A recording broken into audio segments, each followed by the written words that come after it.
Do you dread going to work? Do you suffer from workplace anxiety? If this feeling persists for days, weeks, or even months, it could be a sign of something deeper. Find out if you might be caught up in a toxic work environment, which can set you back years in your career and take a significant toll on your mental, emotional, and physical health. It's not worth it. Want to know the signs? Watch this video to the end and don't forget to like, subscribe, and hit the notification bell so you don't miss any of my videos. 10 signs of a toxic workplace culture. 1. Micromanagement, lack of trust. I once had a supervisor who requested a spreadsheet of all our daily activities. She was so controlling that it was overbearing. The constant criticism. You start to doubt yourself and your abilities. You couldn't do anything right. There was no autonomy or flexibility. I felt stifled. It's constantly exhausting having someone looking over your shoulder. When she was absent, it felt like utter relief. A heavy weight was lifted. Micromanagement is a complete waste of time. It sucks the life out of employees and creates a high-stress work environment. If you hired someone for a job, then trust them to get it done. 2. Exiting employees are treated poorly. Many people overlook this sign, but you can pretty much tell the culture of an organization by how they treat leaving employees. There is secrecy when someone leaves. Once you hand in your resignation letter, you are treated as a traitor or outcast. You are not included anymore in meetings. You feel ignored. You are told to pack up your things and security escorts you to the door. When employees ask about you, they are told not to mention you no longer work with the company. Management takes resignation personally. And I'm not speaking in cases where someone goes to a competitor or has access to classified information. This is generally how exiting employees are treated. 3. Poor work-life balance, unhealthy work boundaries. They have unrealistic expectations about what is possible from employees. Some actions may include management expecting employees to come in early, stay late, respond to emails after hours or on weekends. You have no time for yourself. You know things are really bad when you take the calendar and highlight all the holidays. In such organizations, there's also a lack of empathy. If an employee is ill, their main concern is when they will be returning to work. They don't want to authorize personal days, or they question the need for sick days and make you feel guilty for taking these so much that you will overly explain or apologize for such requests. It becomes mentally draining. 4. Employees fear giving feedback. In a toxic work environment, employees are fearful to raise concerns, ask questions, or make suggestions because they are worried that they may face rejection or victimization. I remember in one organization that I was asked for feedback and give my viewpoint. Afterwards, I was shunned. My manager became hostile towards me. The picture was quite clear.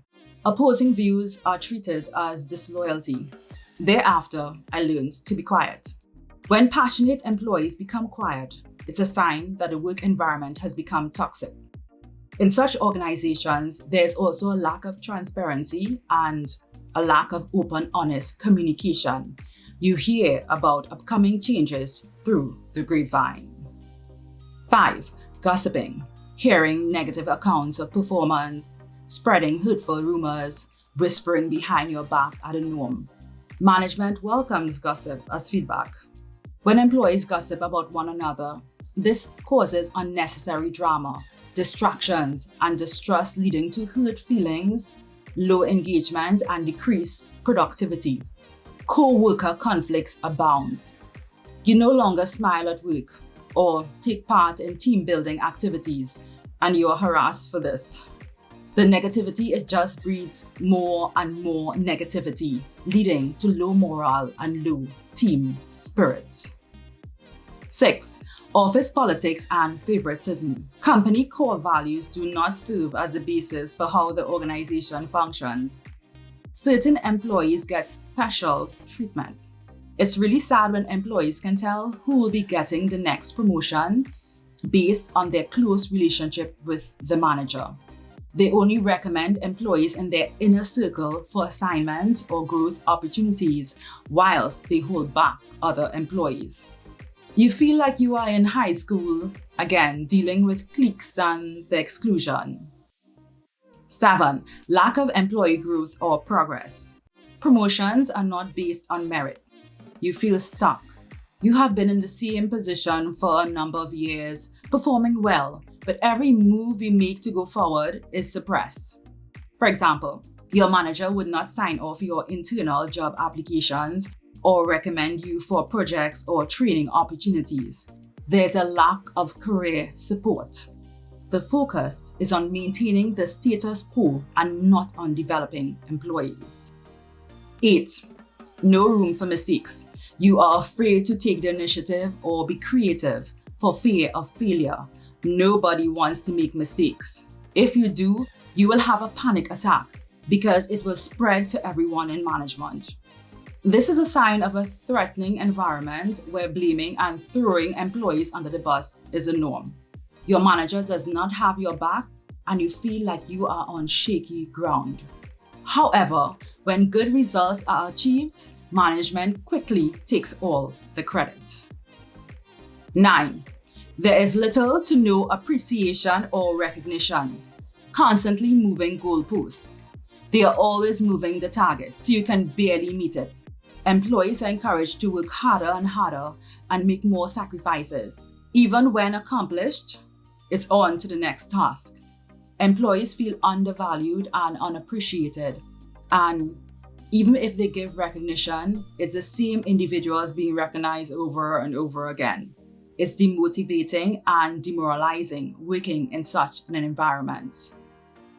10. Excessive absenteeism and high employee turnover.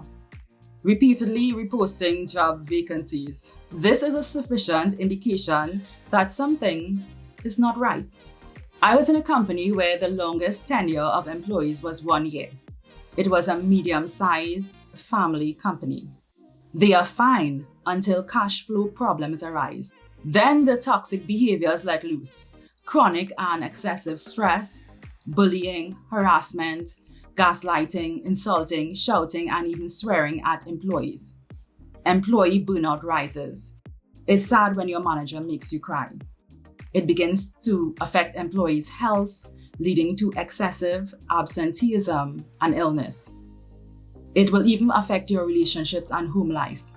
You know you've reached a low state when your family and friends start using "you used to be" statements. You used to be outgoing and funny.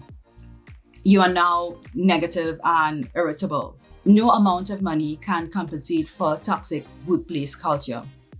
A toxic culture will never change as long as management allows these negative behaviors to occur. Creating a healthy company culture starts at the top. What are some questions a candidate can ask to avoid taking a job in such cultures? 1. Can you explain your management style? 2.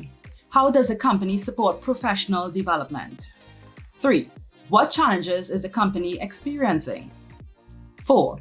What is your process for giving feedback? 5.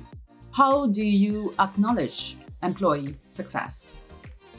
In conclusion, the biggest challenge we all face throughout our career and in our personal lives is to be brave enough to walk away when we are in a situation that is unhealthy or toxic. My advice: plan your exit strategy carefully, especially if you have bills and commitments. Change is scary, but know your worth even when the current situation tries to make you think otherwise. You are amazing, you are awesome, and you have so much to offer. Until next time, thanks for staying to the end. Don't forget to like, subscribe, and hit the notification bell so you don't miss any of my very insightful videos. Have a great day.